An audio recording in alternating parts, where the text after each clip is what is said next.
Hi guys, నేను మీ Prabhakar. Welcome to Telugu mystery. ఆ రోజు అక్టోబర్ 10, 2025. అది ఉత్తరప్రదేశ్ లోని కాస్గంజ్ అనే పట్టణానికి దగ్గరలో ఉన్న నాగ్లా ఫార్సీ అనే గ్రామం. ఆ గ్రామంలో ప్రమోద్, శివాని అనే దంపతులు ఉన్నారు.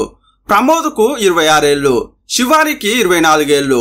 ఈ దంపతులకు 2 పిల్లలున్నారు. పాపకు 2.5 ఏళ్లు, అబ్బాయికి 6 నెలలు మాత్రమే.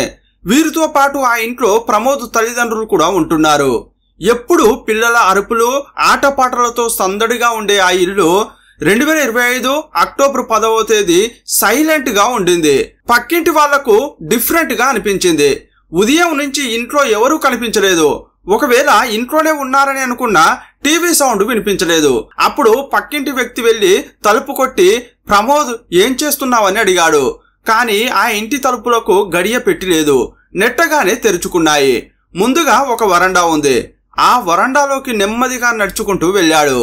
అక్కడ ఉన్న దృశ్యాన్ని చూసి ఒక్కసారిగా దడుచుకున్నాడు. ఎందుకంటే ఆ ఇంట్లో డెడ్ బాడీని చూసి భయపడ్డాడు. అతని పై ప్రాణాలు పైనే పోయాయి.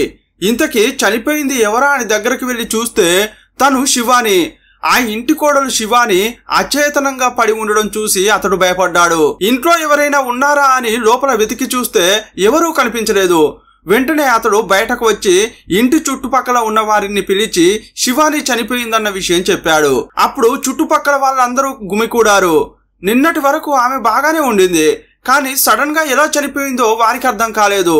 వెంటనే పోలీసులకు కాల్ చేసి విషయం చెప్పారు. కాసేపట్లోనే ఆ ఇంటికి పోలీసులు, ఫోరెన్సిక్ టీంలు వచ్చాయి. ఆధారాల కోసం వెతికారు. శివాని ఇక్కడ డెడ్ బాడీగా ఉంది, కానీ ఆమె భర్త, అత్త, మామలు ఎవరు ఇంట్లో లేరు. అంటే వీళ్ళంతా కలిసి శివానిని హత్య చేసి వెళ్లిపోయి ఉంటారా అని పోలీసులు అనుకున్నారు. ఈమెను కట్నం కోసం చంపారా, లేక వేరే ఇంకేదైనా కారణం ఉందా అనే కోణంలో ఆరా తీశారు. అప్పుడు అసలు విషయం తెలిసి పోలీసులకు జుగుప్సాకరంగా అనిపించింది. ఈ కేసు గురించి విన్న వారంతా చండాలం అనుకున్నారు. ఇంతకీ ఈ శివానికి ఏం జరిగింది? ఆమెను భర్త, అత్తా, మామలే చంపారా, కట్నం కోసం అంతమొందించారా, లేక వేరే ఇంకేమైనా కారణం ఉందా? 2 వారాలుగా నార్త్ ఇండియాలో ఎక్కువగా చర్చకు దారితీసిన కేసు గురించి ఈ వీడియోలో చూద్దాం.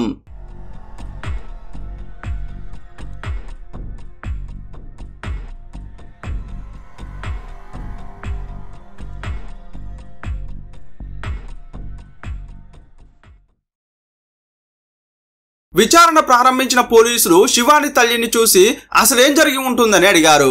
మీ కూతురు సహజంగా చనిపోలేదు, ఆమెను హత్య చేశారు. ఖచ్చితంగా ఇది హత్యలాగే మాకు అనిపిస్తోంది. గొంతు నులిమి హత్య చేసినట్టుగా కనిపిస్తోంది. ఇదంతా మీ అల్లుడు, అతని పేరెంట్సే చేసి ఉంటారని అనిపిస్తోంది. మీరేమంటారు అని పోలీసులు అడిగారు. అత్తవారింట్లో కూతుర్ని డెడ్ బాడీగా చూస్తే సహజంగా ఎవరికైనా వారిపైనే అనుమానం కలుగుతుంది. తమ కూతుర్ను అన్యాయంగా పుట్టన పెట్టుకున్నారని అమ్మాయి తల్లిదండ్రులు బాగా ఏడుస్తారు. నిందితులను పట్టుకుని కఠినంగా శిక్షించాలని పోలీసులకు చెబుతారు. కానీ ఇక్కడ డిఫరెంట్ గా జరిగింది. ఆమె పోలీసులకు చెప్పిన విషయం విన్న తర్వాత అందరికీ షాకింగ్ గా అనిపించింది. సార్, నా కూతురే ఏదో తప్పు చేసి ఉంటుంది. వాళ్ళు హత్య చేసే స్థాయికి వెళ్లారంటే ఈమె అంతగా గొడవ చేసి ఉంటుంది. కోపాన్ని అదుపు చేసుకోలేక వాళ్ళు హత్య చేసి ఉంటారని అంది. ఈ సమాధానాన్ని పోలీసులు అస్సలు ఊహించలేదు. కూతురు డెడ్ బాడీగా పడి ఉంటే ఒక కన్న తల్లి మాట్లాడే మాటలేనా అని వారికి ఆశ్చర్యంగా అనిపించింది. ఒకవేళ నిజంగా శివాని ఏదైనా పెద్ద తప్పు చేసిందేమో, అందుకే వారు కోపంతో చంపేశారేమో అని కూడా పోలీసులకు అనిపించింది. అత్తవారింట్లో కూతురు చనిపోతే కన్న తల్లికి ఎంత కోపం రావాలి? కానీ ఇక్కడ అల్లుడిపై అత్తకు కాస్త కూడా కోపం కలగలేదు.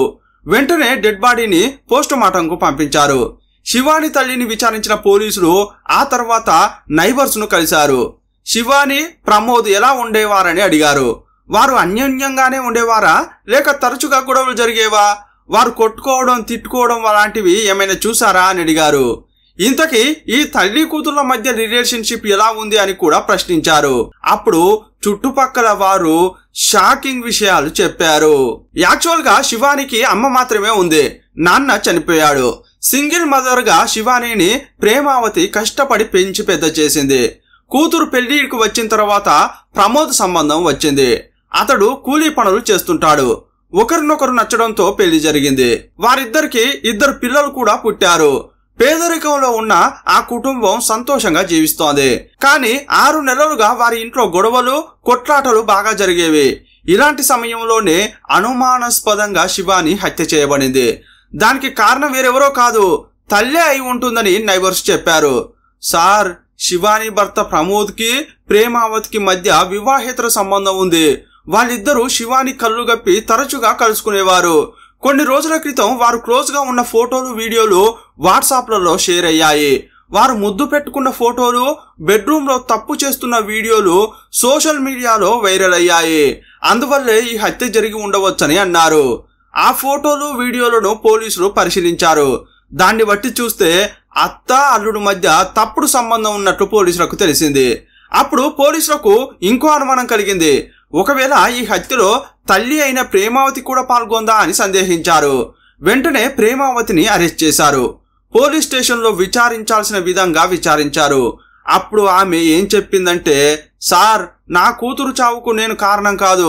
నేనెప్పుడు నా కూతురును చంపమని అల్లుడితో చెప్పలేదు. ఈ హత్యలో నాకు ఎలాంటి సంబంధం లేదని చెప్పింది. ప్రేమావతి తన అల్లుడితో తప్పుడు రిలేషన్షిప్ పెట్టుకోవడం వల్ల ఈ హత్య జరిగిందనేది పోలీసులు తెలుసుకున్నారు. ఒక కూతురు హత్యకు కన్నతల్లే కారణమని తెలిసి పోలీసులకే బాధగా అనిపించింది. ఇప్పుడు మోటివ్ ఆఫ్ మర్డర్ తెలిసింది. కానీ ఈ హత్య ఎవరు చేశారనేది తెలియాలి. ఇంట్లో కనిపించకుండా పోయిన శివాని భర్తపైనే ఎక్కువగా అనుమానం కలిగింది. ఒక పోలీస్ టీం ప్రమోద్ బంధువుల ఇంటికి వెళ్లి వెతికింది. ఇంకోవైపు అతని మొబైల్ నంబర్ ను సైబర్ టీం ట్రాక్ చేసింది. ప్రమోద్ ఫోన్, అతని పేరెంట్స్ ఫోన్లు స్విచ్ ఆఫ్ అయ్యాయి.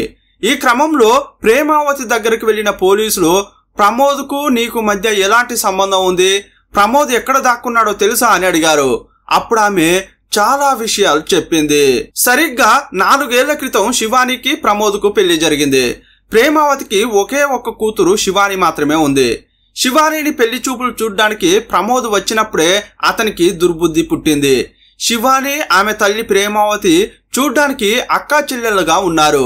ప్రేమావతికి భర్త లేడు. కూతుర్ను పెళ్లి చేసుకుంటే తల్లితో కూడా అక్రమ సంబంధం కొనసాగించవచ్చని అనుకున్నాడు. శివాని అందంగా ఉండడంతో ఆమెను పెళ్లి చేసుకోవడానికి ఒప్పుకున్నాడు. పెళ్లి కుదిరిన తర్వాత శివానితో మాత్రమే కాదు, ఆమె తల్లితో కూడా ఫోన్లో తరచుగా మాట్లాడేవాడు. మొదట్లో ప్రేమావతికి అతని ఉద్దేశం అర్థం కాలేదు. తన అల్లుడు మంచివాడు, కూతురుకు పెళ్లి చేస్తే అల్లుడు కాదు కొడుకు దొరికాడని అనుకునేది. అందరికీ చెప్పుకుని చాలా సంతోషపడేది. ఇంకోవైపు శివాని కూడా తనకు కాబోయేవాడు మంచి మనసున్న వ్యక్తి అనుకుంది. తను పెళ్లి చేసుకుని అత్తారింటికి వెళ్తే తల్లి పరిస్థితి ఏంటో అనుకుని బాధపడేది. కానీ తన భర్త తన తల్లిని బాగా చూసుకుంటాడనే నమ్మకం కలిగింది. ఒక కొడుకులాగా అతడు తన తల్లితో తరచుగా మాట్లాడుతున్నాడని అనుకునేది. పెళ్లి జరిగిన తర్వాత శివాని మెట్టినింటికి వెళ్ళింది. కానీ తరచుగా శివానిని తీసుకుని ప్రేమావతిని చూడడానికి ప్రమోద్ అత్తింటికి వెళ్లేవాడు. అత్తకు చాలా గిఫ్టులు తీసుకెళ్లేవాడు. కొన్నాళ్లకు ఇంట్లో ఒంటరిగా ఉంటున్న ప్రేమావతికి ప్రతిరోజు కాల్ చేసి మంచి చెడ్డలు అడిగి తెలుసుకునేవాడు. అతని ఉద్దేశం మొదట్లో ప్రేమావతికి తెలిసేది కాదు. కానీ కొన్నాళ్లకు అతడు ఇండైరెక్ట్ గా ఆమెపై ఇంట్రెస్ట్ గా ఉన్నట్లు చెప్పేవాడు. ఇలా పలుసార్లు జరిగింది. ఒకానొక సమయంలో ప్రేమావతి మనసు కూడా చలించింది.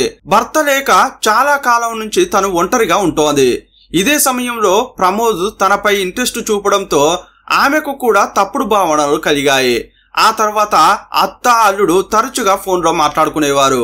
ఎప్పుడు మా అమ్మకే ఫోన్ చేస్తూ ఉంటారు, ఇంతకీ ఏం మాట్లాడుకుంటారు అని శివాని ఒకసారి అడిగింది. ప్రమోద్ ఏం చెప్పేవాడంటే, కూతురు మాత్రమే తన తల్లికి ఫోన్ చేయాలా, అల్లుడు అత్తకు ఫోన్ చేయకూడదా, నేను మా అత్తగారికి ఫోన్ చేసి మంచి చెడ్డలు తెలుసుకుంటున్నాను, ఒక కొడుకుగా ఆమె గురించి పట్టించుకోవద్దా అని అన్నాడు. ఆ మాటలకు శివాని పడిపోయింది. అలాంటప్పుడు మా అమ్మ అక్కడ ఒంటరిగా ఉండడం ఎందుకు, మన ఇంట్లో ఉంచుకుంటే పిల్లలతో సంతోషంగా ఉంటుంది కదా, మరి ఇక్కడికే రమ్మనండి అంది. కానీ ప్రమోద్ ఏం చెప్పాడంటే, మీ అమ్మను ఇక్కడికి తీసుకువస్తే మా అమ్మ నాన్నకు నచ్చదు, అందుకే మీ అమ్మను అక్కడే ఉండనివ్వు, కాకపోతే నేను బాగానే చూసుకుంటానని చెప్పాడు. ఈ మాటలు విన్నప్పుడు శివానికి చాలా సంతోషం కలిగింది. తరచుగా ప్రమోద్ తన అత్తగారి ఇంటికి సమయం సందర్భం లేకుండా ఒంటరిగా వెళ్లేవాడు. అత్తతో ఒంటరిగా ఆ ఇంట్లో ఉండేవాడు. మొదట్లో చుట్టుపక్కల వారు ఎవరు అంతగా పట్టించుకోలేదు. కానీ ఆ తర్వాత వారికి అనుమానం వచ్చి వారు ఏమేం చేస్తున్నారో గమనించేవారు.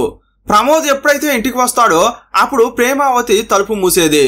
ఓ గంట తర్వాత ప్రమోద్ బయటకు వచ్చి అక్కడి నుంచి వెళ్లిపోయేవాడు. శారీరకంగా కలవాలని అనుకున్నప్పుడు ప్రమోద్ ఇంటికి వచ్చేవాడని పోలీసుల విచారణలో ప్రేమావతి అన్ని వాస్తవాలు చెప్పింది. కానీ 6 నెలల నుంచి వీరు మితిమీరిపోయారు. ఈ విషయం కొంచెం కొంచెంగా శివానికి తెలియవచ్చింది. ప్రేమావతి పక్కింట్లో ఎదురింట్లో ఉండే వాళ్లకు శివాని తరచుగా కాల్ చేసి సరదాగా మాట్లాడేది. అలాంటి టైంలోనే వారు ప్రేమావతి ప్రమోద్ వ్యవహారంపై అనుమానంగా ఉందని చెప్పారు. ఎందుకైనా జాగ్రత్తగా ఉండమని శివానికి సలహాలు ఇచ్చారు. ఇంకోసారి నీ భర్తను ఒంటరిగా పంపకు, అతనితో పాటు నువ్వు కూడా రా అని చెప్పారు. ఈ మాట విన్న తర్వాత శివాని షాక్ అయింది. ఇన్నాళ్ళు వారి మధ్య తల్లి కొడుకుల సంబంధం ఉందని అనుకునేది. తన భర్త తల్లి ఇంటికి ఇన్నిసార్లు వెళ్తున్నాడని ఆమెకు తెలియనే తెలియదు. అతను ఎప్పుడో ఒకసారి వెళ్లి సరుకులు కొనిస్తున్నాడేమో అనుకునేది. కానీ రోజు విడిచి రోజు వెళ్తున్నాడని తెలిసినప్పుడు తట్టుకోలేకపోయింది. ఇంటికి వెళ్ళగానే ప్రమోద్ను నిలదీసింది. కానీ అతడు నవ్వుతూ, పక్కింటి వారు చెప్పేది నమ్ముతావా, వారి మాటలు పట్టించుకోకు అని అన్నాడు. కానీ శివాని మనసులో అనుమానం కలగడంతో ఇకపై నువ్వు మా అమ్మను చూడ్డానికి వెళ్ళకూడదు అంది. సరే అని అతడు కూడా ఒప్పుకున్నాడు. ఇకపై ఎలాంటి ఇబ్బందులు ఉండవు, తన తల్లి గురించి భర్త గురించి జుగుప్సాకరమైన మాటలు వినడం ఆగిపోతుందని అనుకుంది. కానీ ప్రమోద్ మారలేదు. తరచుగా ప్రేమావతి దగ్గరికి వెళ్తూనే ఉండేవాడు. వారి మధ్య శారీరక సంబంధం కొనసాగుతూనే ఉండేది. ఒకరోజు శివాని తన భర్తకు తెలియకుండా అతన్ని ఫాలో అయింది. నైబర్స్ చెప్పేది నిజమేనా అని తెలుసుకోవాలని అనుకుంది. తల్లి ఇంటికి ప్రమోద్ వెళ్ళగానే తలుపులు తెరిచింది.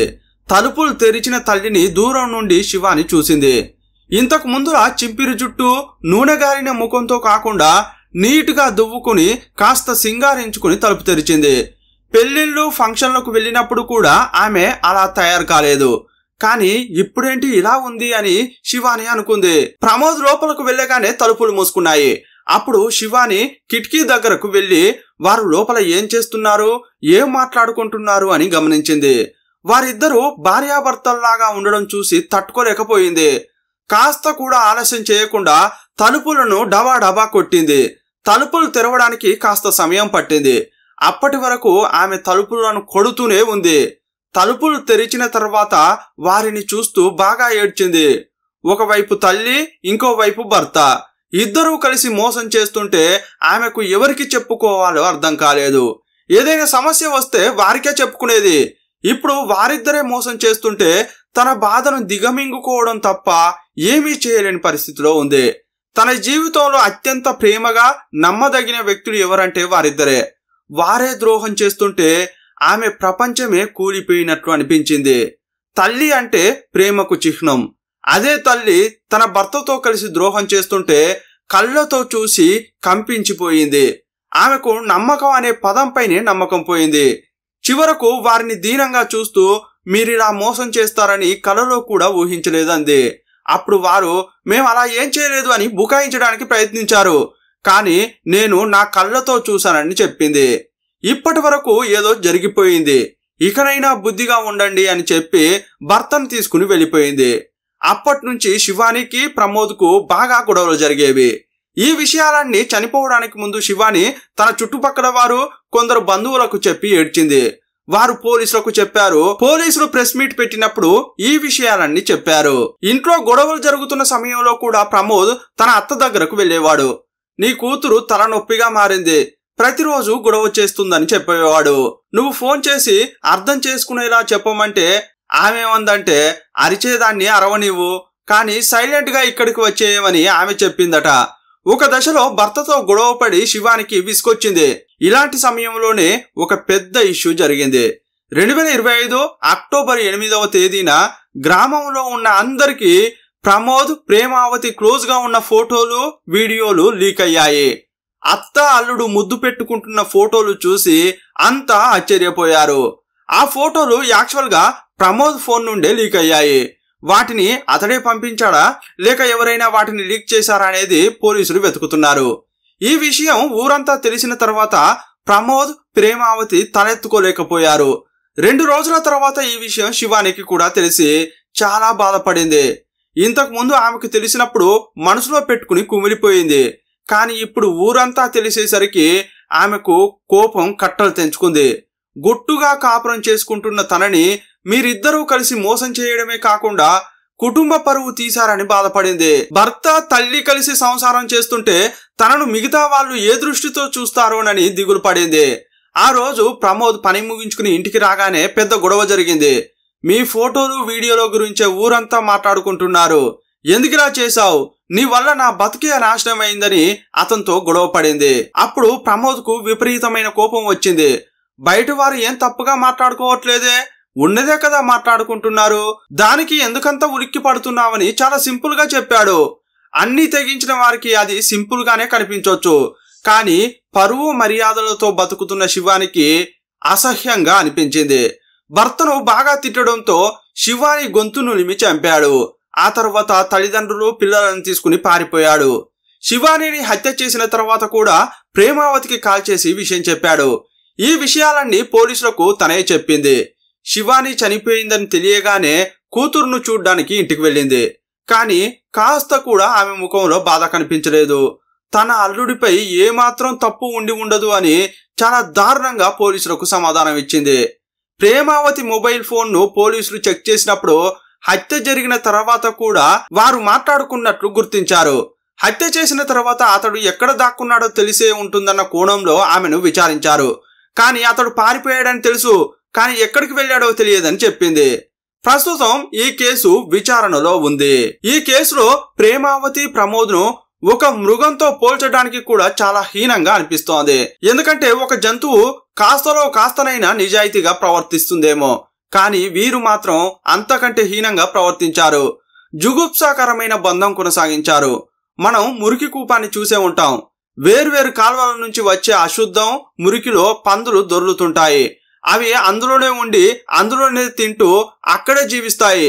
అవి బయటకు వచ్చి కాలనీల్లో రోడ్లపై తిరిగేటప్పుడు రోగాలను వ్యాప్తి చేస్తాయి.